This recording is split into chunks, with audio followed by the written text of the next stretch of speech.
is uh, trine the moon. The moon's at 3 degrees of Scorpio, and it trines Saturn at 6 degrees of Pisces. I sort of like that, although Pisces is retrograding, so it's actually moving toward an exact trine, which is amazing. So, I love that it's trine. I love that it's water. I am hoping that we use this as a time for empathy and compassion and for doing things that could lead to more positive empathy and compassion, if that makes sense. Because, the thing about a Scorpio moon is that it is a digger, it is an investigator. It wants to get to the bottom of things. If there's a problem, it wants to fix that problem. If there's a secret, it wants to get to the bottom of that secret. And, with Saturn being retrograde in Pisces, it's been kind of hard. I think some people have not been in their hearts. They have not been touching that moon with Saturn in Pisces. I mean, it kind of been, it sucks away some of the compassion. My daughter calls it compassion fatigue. And I think a lot of people have been walking around with compassion fatigue. I think it's been, unfortunately, with what's been going on in politics, I think some of it's been put over your eyes on purpose to make sure you're confused and you don't really know what's going on. But, remember to live in your heart,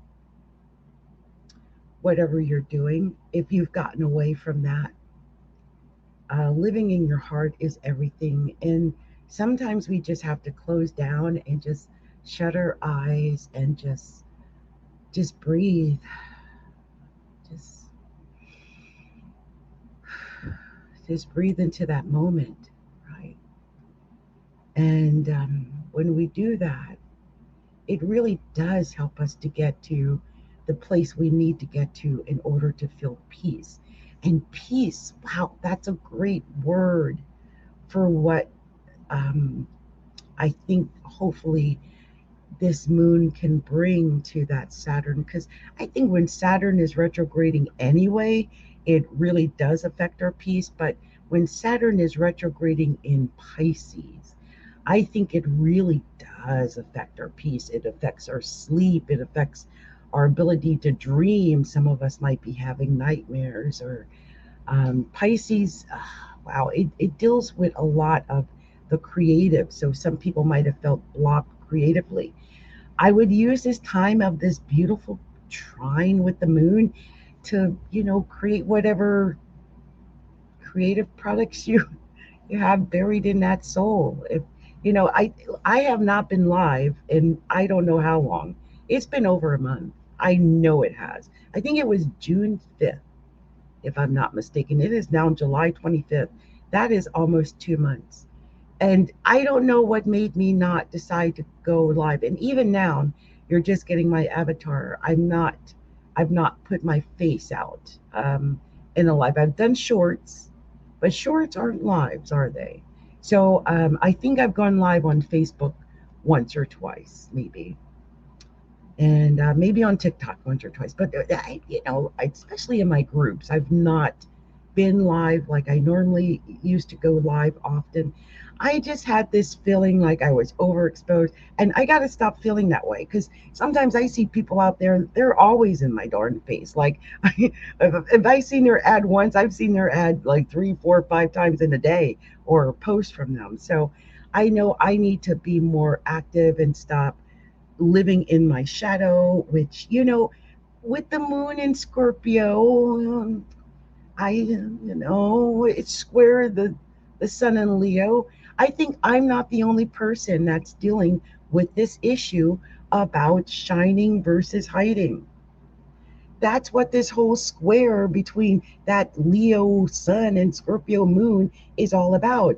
Shining versus hiding. Scorpio wants to keep it dark and secret. The sun in Leo wants to keep it bright and sunny. These are not the same motives.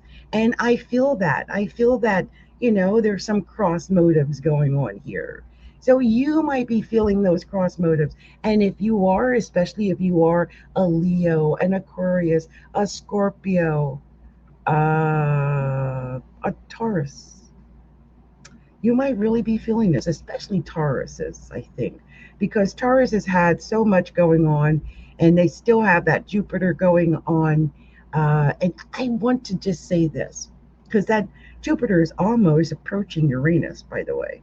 It's 10 degrees away. When it gets to about 6 degrees, I'm going to start counting it. So here's the thing, Jupiter is expansive. Okay, it is very expansive. Jupiter is the most expansive planet. It is the ruler of Sagittarius and also a co ruler of Pisces. They have a lot of faith, right? Those are the two faith signs.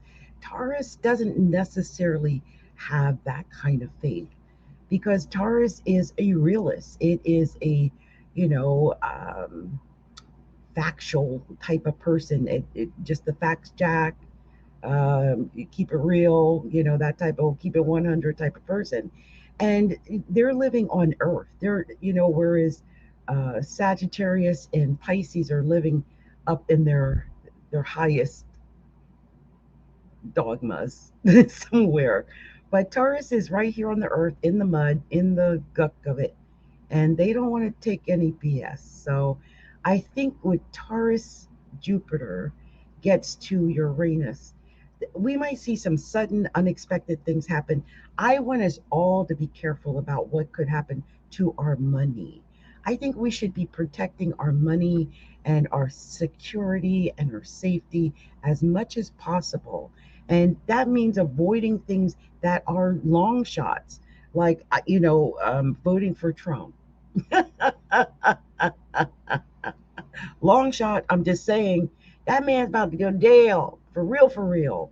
I've been listening on the back end, and dude did a lot of dirty deeds when he was in office. Some people can't take power. Now, I do happen to know, I'm only saying this because the sun is in Leo, and this is not anything negative to Leos, but some people with some Leo placements can't handle them well. And Trump had Leo rising. And I think, some that is a sign of megalomania. Now, you don't have to be a megalomaniac if you have Leo rising, but it is a predisposition toward it. And the fact that he wrote out that megalomania in such a way that it has played out is like amazing to me. It's like a book in astrology that needs to be written. Anyway, I just think that's amazing. Anyway, we've got Mercury conjoined Venus in Leo. Mercury's at 25 degrees of Leo, and Venus is at 28 degrees of Leo. They're 3 degrees apart. It is definitely and by the way, Mercury's almost at 26 degrees. So they're um, really kind of close there. What I love about Mercury on Venus is that it's talk about things that are pleasant, right? It's copacetic, it's relaxing, it's enjoyable music, good food. It is a positive experience, and it's talking about it. It's speaking on these good things, these good feelings. And I hope that you are bringing in good feelings. Like you heard me, I said a little bit about Trump, but then I backed off of it. Why? Because it doesn't give me good feelings to talk about it. I don't want to be quiet because I'm not complicit, but I don't want to linger on it because it doesn't feel good, right? So I would say do what feels good and do what makes you feel happy because um, Leo is the fun sign.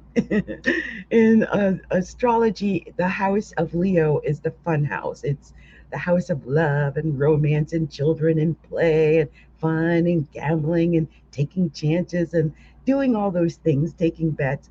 And the really amazing thing is that we got Venus there, and Venus loves fun. Okay, Venus lives for fun. Okay, and it wants to be happy and beautiful and comfortable. And so, all of that with Mercury there, it's thinking about it. So, I think a lot of people may be thinking about their comfort, maybe going out and buying what feels good or looks good. So, that could be happening. And at the same time, simultaneously, the North Node is at 29 degrees, almost 28 degrees in Aries, and it is making an exact trine to Venus. So the North Node is trine Venus, and it's within a trine of that Mercury as well. So I love that the North Node and Venus are trying the North Node. It's great. It's so that our actions are in alignment with our thoughts and with our basic desires. And this would be a great time to take action to make your basic desires and the things that you think about and what you most want. Go for that now. That's especially if it has to do with love, if it has to do with romance. Don't hide that now. This is the time to, like, I would say, I almost want to say the word exude love, exude your special shine, your love, your bright, shiny countenance all over the place. Let it shine, let it shine, let it shine. Ah, how beautiful is that? And I think with that, I'm pretty much done with talking about where the planets are. I hope that you got some insider tips from what I talked about there, and that it gave you some just some ideas. Okay, so I am going to put my music on briefly, and while I pull out, I'm gonna just eeny, meeny, miny, mo, what kind of card I'm going to pull because I want to do that. I'm not going to do another actual astrology reading. I think until the full moon, which is going to be in Aquarius. Um, right? Or is that the new moon? Right? I think it's the full moon. It's going to be in Aquarius. And I'm excited about that. I think it's 9 degrees of Aquarius coming up on the 30th or the 1st of August, depending on if you're in England or if you're in North America. So let me put on the music and I will grab a card or two and we'll see what message I have for today.